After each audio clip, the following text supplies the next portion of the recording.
এদিকে আসন্ন সোনারগাঁও উপজেলা পরিষদ নির্বাচন চেয়ারম্যান প্রার্থী বর্তমান উপজেলা ভাইস চেয়ারম্যান মোহাম্মদ বাবুল ওমর বাবু জামপুর ইউনিয়ন তালতলা বাজারের নির্বাচন আলোচনা সভা ও ইফতার ও দোয়া মাহফিল অনুষ্ঠান অনুষ্ঠিত হয়েছে।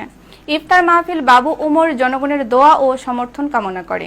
সে সময় উপস্থিত ছিলেন সাধারণ সম্পাদক শামসুল আলম, নীরব মেম্বার, মনির হোসেন, দুলাল ভুইয়া, হাবিবুর, সানাউল্লাহ মেম্বার, মিলন মেম্বার, শুকুর আলী, সেলিম মেম্বার সহ আওয়ামী লীগের ও সহযোগী সংগঠনের নেতৃবৃন্দ উপস্থিত ছিলেন।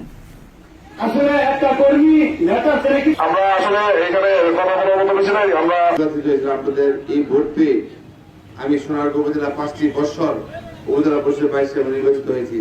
জানি না কতটুকু কাজ করতে পেরেছি, কতটুকু আপনাদের সাথে মন রক্ষা করতে চলাফেরা করতে পেরেছি। আমি চেষ্টা করেছি সোনারগাঁও মানুষের সাথে থেকে আপনাদের সাথে থেকে আমি আপনাদের সাথে চলাফেরা করে নিজেকে সম্পৃক্ত করার জন্য। আমি সোনারগাঁও উপজেলা ভারপ্রাপ্ত চেয়ারম্যান ছিলাম, আমাদের শ্রদ্ধেয় চেয়ারম্যান, আমি যার সাথে নির্বাচন করে পাশ করেছিলাম, আপনারা হয়তো অনেকে চিনেন। 5 বছর আমি চেষ্টা করেছি সোনারগাঁও উপজেলাকে সুন্দরভাবে মডেল উপজেলা সাজানোর জন্য। যেহেতু